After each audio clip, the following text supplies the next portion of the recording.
Hello everyone, this is आशीष कर। तो basically आज वाली क्लास में अपन एन फैक्टर निकालना सीखेंगे for the acid base and salt, right.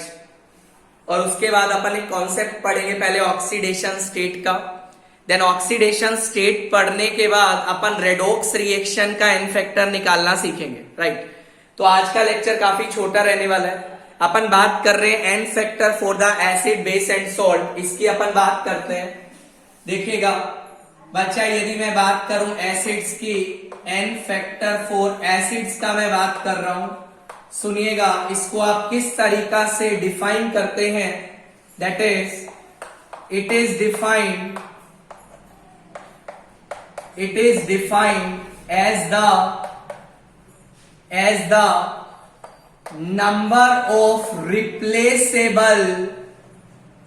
number of replaceable H plus ions per stoichiometric coefficient। तो इस तरीका से बच्चा आप लोग एसिड्स के एन फैक्टर को डिफाइन करते हैं।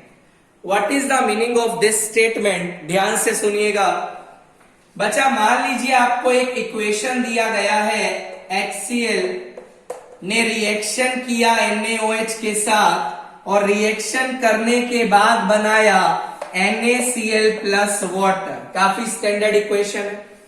मुझसे बोला गया HCl का एन फैक्टर आपको बताना है। अब एक बात बता, इस रिएक्शन में ध्यान से देख, यदि मैं रिएक्टेंट साइड देखूं तो आपको एक H प्लस दिखाई दे रहा है, एक हाइड्रोजन दिखाई दे रहा है। अब इसका जो काउंटर एनायन है उसको प्रोडक्ट साइड चेक कर, क्या काउंटर एनायन के साथ हाइड्रोजन लगा है? आंसर आएगा नहीं लगा है। इसका मतलब HCl ने अपना एक H प्लस लूज कर दिया, एक H प्लस लूज किया। बच्चा इसका एन फैक्टर क्या आ जाएगा? 1 divide by its stoichiometric coefficient, that is 1।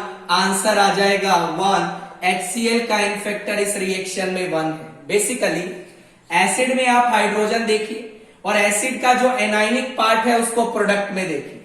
Anionic part में कितना हाइड्रोजन का कमी है, that is the N factor of that particular acid. मैं आपको एक और एग्जांपल देता हूं, सुनिएगा ध्यान से थोड़ा। मान लीजिए यार, मान लो आपके पास ये इक्वेशन दिया है, H2SO4 ने NaOH के साथ रिएक्शन किया, रिएक्शन करने के बाद बनाया NaHSO4 प्लस बनाया वाटर। सुनिएगा ध्यान से बच्चा, मैं इसकी बात कर रहा हूं। मुझसे बोला गया इसका एन फैक्टर बता। इसका एनायनिक पार्ट SO4 है, SO4 को प्रोडक्ट में दे। पहले आपके पास 2 हाइड्रोजन थे, प्रोडक्ट में SO4 के साथ एक हाइड्रोजन है। इसका मतलब H2SO4 ने कितना H प्लस लूज किया है? एक H प्लस लूज किया है। दैट्स व्हाई इसका एन फैक्टर क्या आ जाएगा? 1 divide by 1, that is equal to 1। So H2SO4 का एन फैक्टर इस पर्टिकुलर रिएक्शन के लिए कितना आएगा? 1 आएगा। मैं आपको एक और एग्जांपल बताता हूं, सुनिएगा ध्यान से। मान लो यार आपको ये इक्वेशन दिया है, H2SO4 2NaOH से रिएक्शन किया, रिएक्शन करने के बाद बनाया Na2SO4 प्लस बनाया वाटर। मुझसे बोला गया इसका एन फैक्टर बता। बहुत सिंपल है, इसके एनायनिक पार्ट को प्रोडक्ट में दे। सल्फेट SO4 के साथ कितना H लगा है? 0। इसका मतलब H2SO4 ने कितना H प्लस लूज किया? 2। तो एन फैक्टर क्या आ जाएगा? 2 divide by 1, answer is equal to 2। तो इस पर्टिकुलर रिएक्शन के लिए H2SO4 का एन फैक्टर बच्चा कितना आ रहा है? That is 2। मैं आपको और एग्जांपल देता हूं, सुनिएगा ध्यान से। मान लो यार आपको इक्वेशन दिया है, लेट अस सपोज H3PO4 ने रिएक्शन किया NaOH के साथ, आपको मिला प्रोडक्ट में, that is let us suppose Na2HPO4 plus मिला 2 मोल्स ऑफ वाटर। सुनिएगा ध्यान से, मुझसे बोला गया इसका एन फैक्टर बता, कुछ नहीं करना है, इसका एनायनिक पार्ट ढूंढ। एनायनिक पार्ट तो मिल गया PO4। अब एक बात बता, यहां टोटल हाइड्रोजन 3 लगा था, इसके साथ कितना हाइड्रोजन लगा है? 1। इसका मतलब जब ये यहां से यहां गया होगा तो इसने कितना H+ लूज किया होगा? 2। मतलब इसका एन फैक्टर आ जाएगा 2 divide by 1, answer is equal to 2। इस तरीका से बच्चे आप एसिड्स के एन फैक्टर को फाइंड आउट करते हैं। सुनिएगा आगे। कई बार क्या होता है इन जनरल आपको लिख देता है, ये बता एन फैक्टर H2SO4 का कितना आएगा। अब आप बोलोगे सर एक बात बताइए, रिएक्शन तो आपने दिया ही नहीं है। मेरी बात ध्यान से सुनिएगा। H2SO4 का भी अपन ने देखा एन फैक्टर 1 भी हो सकता है, 2 भी हो सकता है, बट इस पर्टिकुलर केस में रिएक्शन आपको दिया नहीं है। ध्यान रखना, जब भी रिएक्शन ना दे तो आपको सोचना है H2SO4 मैक्सिमम कितने H+ रिलीज कर सकता है। H2SO4 मैक्सिमम 2H+ रिलीज कर सकता है, तो इसका एन फैक्टर आपको कितना मानना है? 2 मानना है। यदि रिएक्शन नहीं दिया है, बाय डिफॉल्ट इसका एन फैक्टर क्या मानेंगे? 2 मानेंगे। मान लो यार तुम्हें दिया है एन फैक्टर H3PO4 का that is equal to 3, N factor HCl का that is equal to 1, N factor H3PO3 का दैट इज इक्वल टू 2।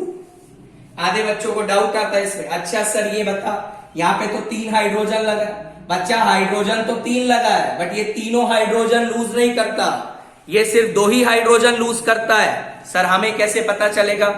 आगे जब क्लासेस अपन स्टार्ट करेंगे ऑक्सीडेशन स्टेट का, तो आपको स्ट्रक्चर बनाना सिखाएंगे। स्ट्रक्चर में आपको बता भी देता हूं, ये आपका फॉस्फोरस एसिड का स्ट्रक्चर होता है। जनरली उन हाइड्रोजन को ज्यादा एसिडिक बोला जाता है जो ऑक्सीजन से जुड़ा होता है। ऑक्सीजन से कितना हाइड्रोजन जुड़ा है? 2 हाइड्रोजन जुड़ा है। इसका मतलब इसका एन फैक्टर क्या आएगा? मतलब वो 2H+ लूज कर सकता है। जनरली वो हाइड्रोजन आसानी से भागता है जिसका जो किससे जुड़ा होता है? ऑक्सीजन या मोर इलेक्ट्रोनेगेटिव एटम से। सुनिएगा आगे। मुझसे बोला गया H3PO2 का एन फैक्टर, इसका एन फैक्टर आपका 1 होता है, राइट सर। उसके बाद एक और आप याद रखिएगा बोरिक एसिड के बारे में। बोरिक एसिड का एन फैक्टर भी आपका 1 होता है, दैट्स व्हाई आप बोलते भी हैं boric acid is a weak monobasic Lewis acid. ये आप एन फैक्टर याद रखिएगा। धीरे धीरे जब अपन आगे बढ़ेंगे तो आप सभी एसिड्स के एन फैक्टर निकालना सीख लेंगे, राइट सर। आगे देख, तो ये तो आपका एसिड्स का एन फैक्टर का कैलकुलेशन है। उसके बाद अपन चलते हैं छोटे से सवाल के ऊपर। मान लीजिए आपसे पूछा गया, ये आपको इक्वेशन दिया है H3PO4 NaOH से रिएक्शन किया, बनाया Na3PO4 प्लस बनाया वाटर। मुझे बोला गया, ध्यान से सुनिएगा बच्चा, इसका मोलिकुलर वेट दिया है m। आपसे पूछा गया इसका इक्विवेलेंट वेट बता। H3PO4 का अपन बात करेंगे। देखिएगा, जैसा कि अपन जानते हैं इक्विवेलेंट वेट का फॉर्मूला होता है molecular weight divide by N factor. Molecular weight बच्चा m दिया है, एन फैक्टर का यदि मैं बात करूं PO4 को राइट में जाके देख लिया, राइट में जाके क्या पता लगा? PO4 के साथ एक भी हाइड्रोजन नहीं लगा है। इसका मतलब इसने तीनों की तीनों H+ को क्या कर दिया है? लूज कर दिया है। मतलब इसका एन फैक्टर आ जाएगा 3। तो इसका इक्विवेलेंट वेट क्या आएगा? That is equal to m/3। इस तरीके का सवाल भी आपको एग्जाम में देखने को मिल सकता है। आगे देखिएगा, अपन आगे स्टार्ट करते हैं एन फैक्टर फॉर बेस। बहुत सिंपल है यार, बेस का एन फैक्टर का बात करते हैं। It is defined as the number of replaceable OH minus ion per stoichiometric coefficient.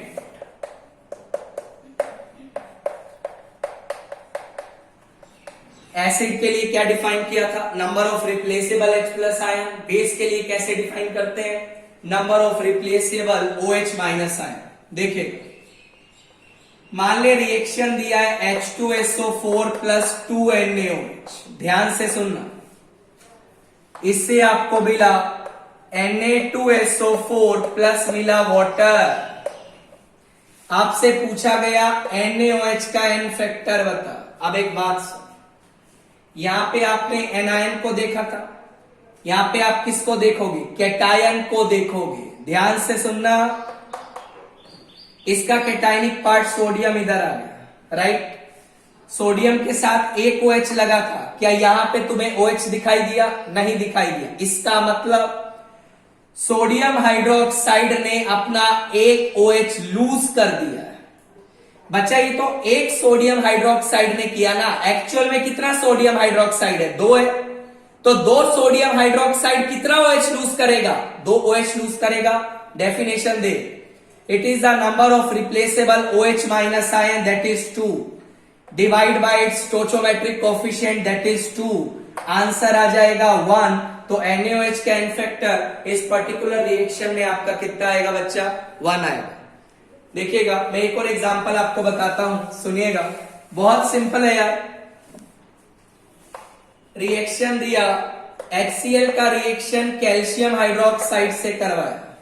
जब ये रिएक्शन करवाया, प्रोडक्ट बना CaOHCl प्लस बना वाटर। अब ये आपका बेस है, मुझसे बोला गया इसका एन फैक्टर बता। सुनिएगा ध्यान से, कैटायनिक पार्ट ये कैल्शियम को ढूंढ लिया। यहां पे कैल्शियम के साथ तुम्हें एक OH दिखाई दे रहा है। यहां पे कितना OH था? 2 OH था। इसका मतलब इसने कितना OH रिलीज किया होगा? एक OH रिलीज किया होगा। एन फैक्टर क्या आ जाएगा? 1 divide by 1 that is equal to 1। I think आपको ये बात समझ आ रही होगी, राइट सर। आगे देख, एक और एग्जांपल देख लेते हैं, सुनिएगा। मान लीजिए आपको बोला गया HCl का रिएक्शन कैल्शियम हाइड्रोक्साइड से जब करवाया, प्रोडक्ट बना CaCl2 प्लस 2 वाटर। आपको बोला इसका एन फैक्टर बता। कैटायनिक पार्ट कैल्शियम को यहां पे ढूंढना स्टार्ट कर। यहां पे कैल्शियम के साथ 2 OH लगा है, कैल्शियम के साथ 0 OH लगा है। इसका मतलब इस कैल्शियम हाइड्रोक्साइड ने अपने दोनों की दोनों OH को लूज कर दिया है। जब ये अपना दोनों का दोनों OH को रिप्लेस करेगा, it is defined as the number of replaceable OH minus ion divide by stoichiometric coefficient. Answer आ जाएगा 2। एक और सवाल दे, मान ले तेरे को सवाल दिया ये एल्यूमिनियम हाइड्रोक्साइड रिएक्शन करके बनाया, सुनिएगा, AlOHCl2 प्लस बनाया 2 वाटर। ध्यान से सुन, बोला इसका एन फैक्टर बता। ऐसा सोच, कैटायन एल्यूमिनियम है, एल्यूमिनियम के साथ एक OH लगा, यहां पे कितना OH था? 3 OH था। इसका मतलब इसने कितना OH रिलीज किया? अरे एक तो बचा रह गया ना, तो इसने कितना लूज किया होगा? 2। एन फैक्टर देख, 2 डिवाइड बाय 1, आंसर आ जाएगा 2। आई थिंक आपको ये बात समझ आ रही होगी, राइट। आगे देख, ये आपका बेस का एन फैक्टर। मान ले यार, इन जनरल तुझे लिखा है एन फैक्टर कैल्शियम हाइड्रोक्साइड का, रिएक्शन नहीं दिया, तो ध्यान रखना, जब भी रिएक्शन नहीं दिया है, what you have to consider the maximum replaceable OH minus ion.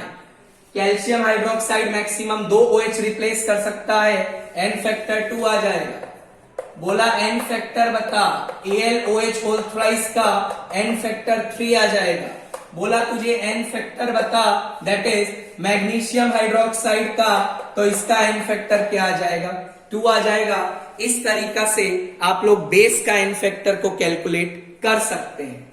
उसके बाद अपन चलते हैं सोल्ट की तरफ।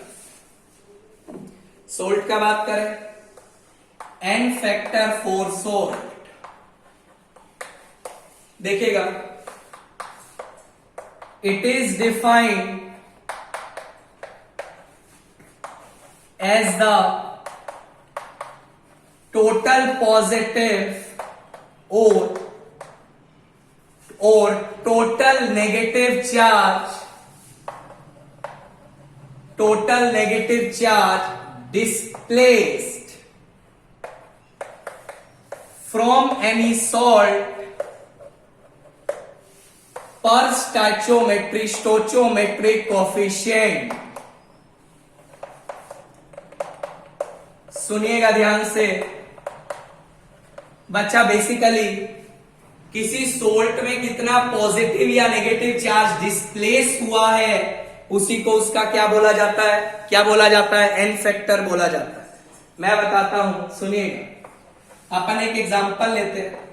मान लो एग्जांपल लिया K4FeCN6, ये कोऑर्डिनेशन कंपाउंड है जिसको अपन कोऑर्डिनेशन केमिस्ट्री में पढ़ेंगे। इसका रिएक्शन तूने करवाया ZnCl2 के साथ, इसका तूने 2 मोल लिया, रिएक्शन करके बनाया Zn2, ध्यान से सुन, FeCN6 प्लस बनाया 4KCl, राइट। तुझे बोला गया इस सोल्ट का एन फैक्टर बता, तो एक बात देख, इस सोल्ट का एनायनिक पार्ट देख ले या कैटायनिक देख ले, तेरी इच्छा है। मान ले तूने पोटाशियम प्लस को देखा, यहां पोटाशियम प्लस कितना है, पोटाशियम 4 है। ये पोटाशियम आयरन वाले कॉम्प्लेक्स के साथ लगा था, ये तेरा आयरन का कॉम्प्लेक्स है। क्या इसके साथ कोई पोटाशियम बचा? नहीं बचा। इसका मतलब इस पूरे कॉम्प्लेक्स ने चारों की चारों पोटाशियम आयन को रिलीज कर दिया। एक पोटाशियम पे कितना चार्ज होता है? 1 पॉजिटिव। 4 पोटाशियम पे टोटल चार्ज 4 पॉजिटिव। अरे एक बात बता, इस पूरे सोल्ट ने कितना पॉजिटिव चार्ज डिस्प्लेस किया? 4 divide by its stoichiometric coefficient that is 1, answer आ जाएगा 4। इस तरीका से आप इस सोल्ट का एन फैक्टर निकालेंगे। मान लो आपका मन किया सर मैं तो इसका बताना चाहूंगा, कोई दिक्कत नहीं है, देखिएगा ध्यान से। Zn के साथ Cl2 लगा, ये तेरा आ गया Cl। क्या Cl के साथ Zn लगा? नहीं लगा। इसका मतलब इस सोल्ट ने Zn2 प्लस को रिलीज कर दिया, राइट। बट कितने Zn2 प्लस को किया? 2 Zn2 प्लस को किया। अरे एक Zn के ऊपर 2 पॉजिटिव होता है, तो 2 Zn जब रिप्लेस होगा तो कितना पॉजिटिव आएगा? 4 पॉजिटिव। मतलब यदि मैं इसका बात करूं तो इसमें टोटल पॉजिटिव चार्ज कितना डिस्प्लेस किया? 4 divide by its stoichiometric coefficient that is 2, answer आ जाएगा 2। इस तरीका से आप सोल्ट के एन फैक्टर को कैलकुलेट कर सकते हैं। मैं एक और एग्जांपल आपको देना चाहूंगा, सुनिएगा ध्यान से। मान लो यार तुम्हें कुछ ऐसा दिया है K4FeCN6 का रिएक्शन तूने CuCl2 के साथ करवाया, प्रोडक्ट बना CuK2FeCN6 प्लस बना 2KCl। मुझे बोला गया इसका एन फैक्टर बता। अब देख, आयरन वाले कॉम्प्लेक्स को राइट में ढूंढ लिया, इसके साथ कितना पोटाशियम लगा? 2। यहां पे कितना लगा था? 4। इसका मतलब इस पूरे सोल्ट ने कितना पोटाशियम आयन रिलीज किया? 2। एक पोटाशियम के ऊपर चार्ज 1 पॉजिटिव, 2 पोटाशियम पे टोटल पॉजिटिव चार्ज 2 पॉजिटिव। कितना डिस्प्लेस किया इस सोल्ट ने? That is 2 divide by its stoichiometric coefficient 1, answer आ जाएगा 2। इस तरीका से तू सोल्ट्स के एन फैक्टर को कैलकुलेट कर सकता है। इधर यदि अपन बात करें एन फैक्टर का, ध्यान से सुन मेरी बात को। Cl को तूने यहां पे ढूंढा, मतलब क्या पता लगा? यहां से कॉपर निपट गया है और कॉपर पे चार्ज कितना है? +2। मतलब इस सोल्ट ने कितना पॉजिटिव चार्ज डिस्प्लेस किया? 2 डिवाइड बाय स्टोइचोमेट्रिक कोएफिशिएंट, आंसर आ जाएगा 2। उम्मीद करता हूं आपको ये पॉइंट भी समझ आ रहा होगा। अब देखो, मान ले मान ले तेरे पास खाली लिख के दे दे n फैक्टर बता सोडियम क्लोराइड का क्या हो, कुछ नहीं है, खाली सोल्ट लिखा है, तो या तो टोटल पॉजिटिव चार्ज देख ले या टोटल नेगेटिव चार्ज देख ले, right. Sodium plus Cl minus, total positive कितना आएगा 1, n फैक्टर 1 आ जाएगा। बोला n फैक्टर बता CaCl2 का, आंसर 2 आ जाएगा। बोला n फैक्टर बता AlF3 का, आंसर 3 आ जाएगा। बोला n फैक्टर बता अमोनियम सल्फेट का, आंसर 2 आ जाएगा। बिकॉज जब ये सोल्ट ब्रेक करेगा तो कैसे ब्रेक करेगा रे, 2NH4 प्लस SO4 2 माइनस। आई थिंक आपको ये बात समझ आ रही होगी, राइट। तुझसे बोला n फैक्टर बता, ध्यान से सुन, FeSO4 dot ammonium sulphate dot 6H2, इसको शायद आप लोग किसी नाम से भी जानते हैं, that is known as Mohr salt. Mohr salt भी बोला जाता है। अब पूछा गया इसका n फैक्टर बता, देखिएगा टोटल पॉजिटिव काउंट कर ले या टोटल नेगेटिव काउंट कर ले। आयरन पे पॉजिटिव कितना आएगा +2, अमोनियम पे होता है +1, बट कितना अमोनियम है, 2 अमोनियम है, तो 2 अमोनियम पे टोटल पॉजिटिव, यहां भी टोटल पॉजिटिव 2 प्लस ये रहा, 2 प्लस ये रहा, तो टोटल पॉजिटिव कितना आया 4 पॉजिटिव, n फैक्टर आ जाएगा 4। खाली यदि सोल्ट दिया है तो इस तरीका से तू n फैक्टर को कैलकुलेट कर सकता है, right. So this is the n factor calculation for acid base and salt. इसके बाद पहले अपन ऑक्सीडेशन स्टेट का कॉन्सेप्ट पढ़ेंगे, स्ट्रक्चर बनाना सीखेंगे, और देन फिर अपन रेडॉक्स रिएक्शन के n फैक्टर कैसे निकालते हैं, दैट इज वेरी इंपॉर्टेंट, उसको अपन स्टडी करेंगे। उम्मीद करता हूं आपको वीडियो काफी अच्छा लगा होगा। वीडियो अच्छा लगा तो चैनल को लाइक करिएगा, सब्सक्राइब करना मत भूलिएगा। अपना ध्यान रखिए, टेक केयर, बाय।